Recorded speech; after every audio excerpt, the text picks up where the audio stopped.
हरि ओम तत्सत। सज्जनों, हिंदू जनमानस का एक जाना माना पर्व अक्षय तृतीया परसों 30 अप्रैल बुधवार को है।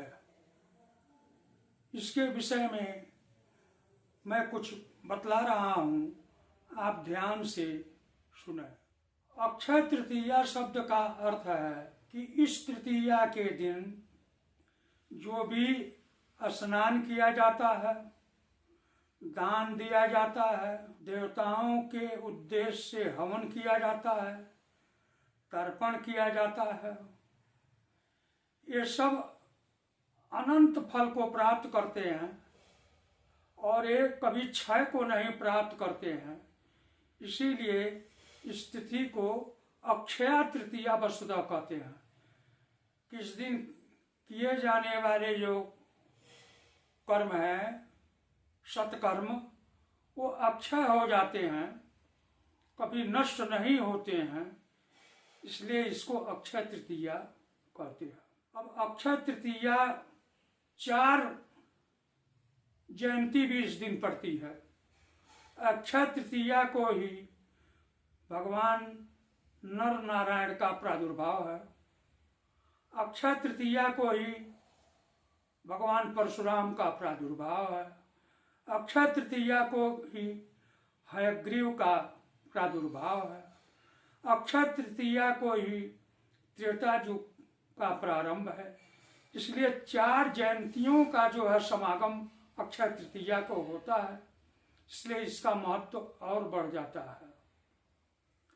अक्षय तृतीया में एक बात और आपको बतला रहा हूं कि जिस वर्ष उदयातिथि द्वितीया में कुछ घड़ी तक हो और मध्याह्न से पहले अगर तृतीया मिल जाती है तो उस अक्षय तृतीया को वो 4 जयंतियां मनाई जाती हैं। क्यों? इसका कारण यह है कि भगवान परशुराम का आविर्भाव तृतीया के प्रदोष काल में सायंकाल को हुआ था।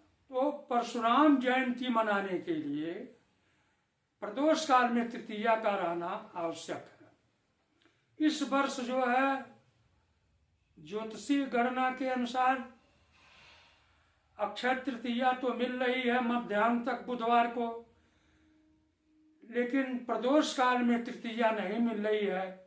इसलिए परशुराम जयंती हमको कल मंगलवार को ही 29 अप्रैल को ही मनाना चाहिए।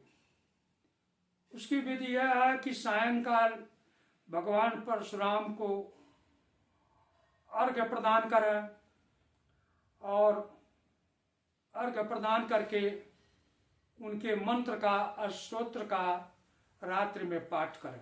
संयोग से इस वर्ष जो है परशुराम जयंती तो कल पड़ रही है, लेकिन और 3 जयंतियां जो है बुधवार को पड़ रही हैं। वो है नर नारायण की उत्पत्ति की जयंती, है ग्रीव की उत्पत्ति की जयंती और जुगादि तिथि त्रेता युग के प्रारंभ की तिथि। सायंकाल में गणेश चतुर्थी भी मिल जा रही है। तो भले ही ये तृतीया, अक्षय तृतीया को 4 जयंतियों का समागम नहीं है, लेकिन गणेश चतुर्थी भी मिल जा रही है। क्योंकि गणेश चतुर्थी के विषय में भी यह धर्मशास्त्रों का वचन है कि चतुर्थी गणनाथस्य मात्र विद्या प्रशस्यति। तो बुधवार को गणेश चतुर्थी भी है। अब हमें अक्षय तृतीया को कैसे हम मनावें, नर नारायण के लिए क्या करें?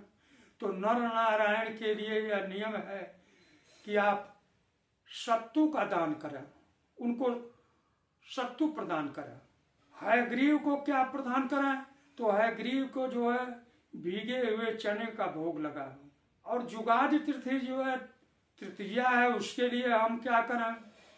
तो उसके लिए है कि समुद्र स्नान।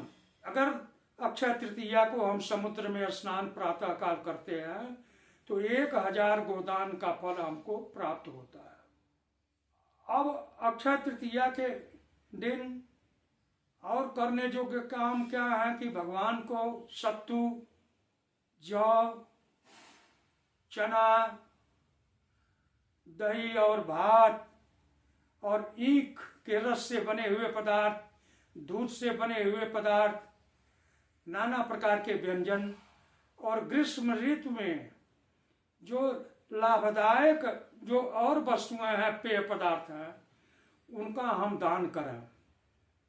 वो दान करने से अक्षय फल हमें प्राप्त होगा।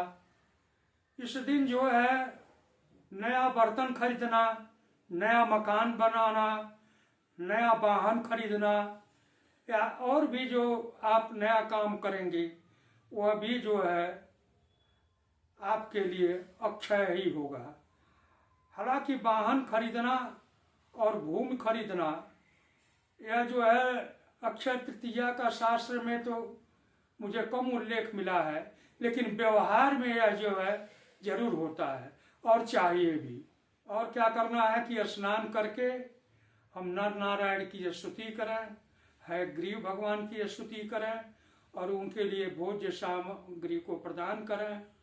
अगर संभव हो तो गंगा स्नान करें, स्वर्ण का दान करें, और जो वस्तुएं हमने बतलाया है उन पकवानों का जो है कि भोग लगाएं भगवान को। इससे आपका जीवन अधिक सफल होगा। अक्षय तृतीया स्वयं सिद्ध मुहूर्त है। स्वयं सिद्ध मुहूर्त का तात्पर्य यह है कि नक्षत्र, जोग, करण, तिथि की इसमें देखने की और किसी से सलाह लेने की आवश्यकता नहीं है। आप जो है कोई भी नवीन कार्य प्रारंभ कर सकते हैं। प्राचीन काल से ही अक्षय तृतीया का किसान जो है गेहूं की कटाई के बाद बड़ी तेजी से इंतजार करते हैं और वह पंडित वर्ग से पूछते हैं कि अक्षय तृतीया कब है। तो प्राचीन काल में तो अक्षय तृतीया के दिन हल प्रवहण और मूठ मतलब बीज डालना, दोनों काम होते थे। लेकिन अब समय के चक्र से बीज डालने का काम तो आगे बढ़ गया है, लेकिन हल प्रवहण का काम जो है मुख्य है, जो आज भी देश में बड़े जोर शोर से मनाया जाता है।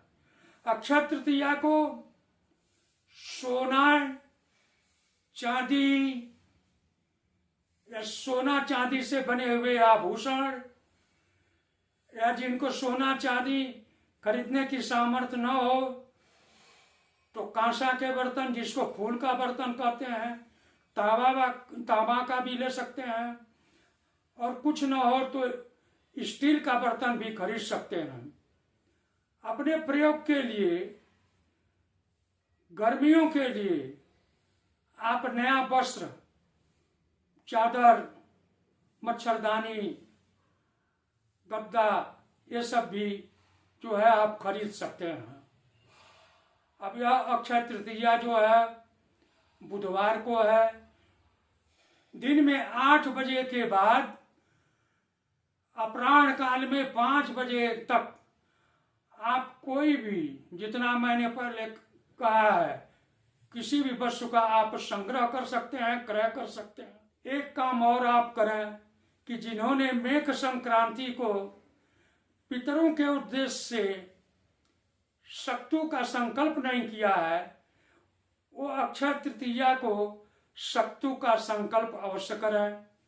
और ब्राह्मण के लिए 1 घड़ा ठंडा जल, व्यंजन माने बेना, चीनी के साथ संकल्प जरूर करें, क्योंकि मेघ संक्रांति के बाद अगर उस दिन किसी कारणवश अगर शक्तु दान हम पितरों को नहीं किए हैं तो अक्षय तृतीया को अवश्य करें।